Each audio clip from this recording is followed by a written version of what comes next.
ஒரு மனிதன் வாழ்க்கையில தொழுகை இல்லை என்றால் அவன் செய்கிற மிக மிக பெரிய பாவம் அது முதலாவது. இரண்டாவது, தொழுகை இல்லை என்றால் அவனுடைய உள்ளத்தின் ஆரோக்கியத்தை அவன் சீர்கெடுக்கிறான். அவனுடைய உள்ளத்தின் ஆரோக்கியத்தை, மன நிம்மதியை அவனே சீர்குலைத்து விடுகிறான். மூன்றாவது, அவனது பிள்ளைகளுக்கு முன்மாதிரியாக இருக்க வேண்டிய அந்த மனிதன் அவன் முன்மாதிரி என்ற அந்த இடத்தை இழந்து விடுகிறான்.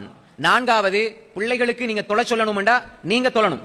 அப்ப சில அறிஞர்கள் சொல்வார்கள், நீங்க தொலாட்டி உனக்காக நீ தொலைலண்டாலும் உன்ன பிள்ளைகளுக்காகவாவது தொழுன்னு சொல்லுவாங்க. ஏன்? வீட்டுல வாப்பாவும் தொலைல அம்மாவும் தொலைலண்டா பிள்ளை எப்படி தொழும்? பிள்ளைக்கு அந்த பழக்கம் வருமா? வீட்டுல எதை காட்டுறாங்களோ அதை பார்த்து தான் பிள்ளைகள் பழகும். அப்ப நீங்க வீட்டுல தொழுகிறது என்பது உங்கள் பிள்ளைகள் நாளை தொழுகையாளிகளாக உருவாக்குகின்ற ஒரு பயிற்சியை கொடுக்கிறது. எனவே தொழுகையை விடுவதனால் நீங்கள் உங்கள் பிள்ளைகளுக்கும் அநியாயம் செய்கிறீர்கள். நாலாவது பாவம் இது. அஞ்சாவது, ஒரு மனிதன் தொழுகை விடுவதனால் அவனுடைய சம்பாத்தியம் எவ்வளவு சம்பாதிச்சாலும் அதிலே பரக்கத் இருக்காது. ஆறாவது, அவன் தொழவில்லை என்றால் வீட்டில் நிம்மதி இருக்காது. இப்படி அடுக்கிட்டே போலாம்.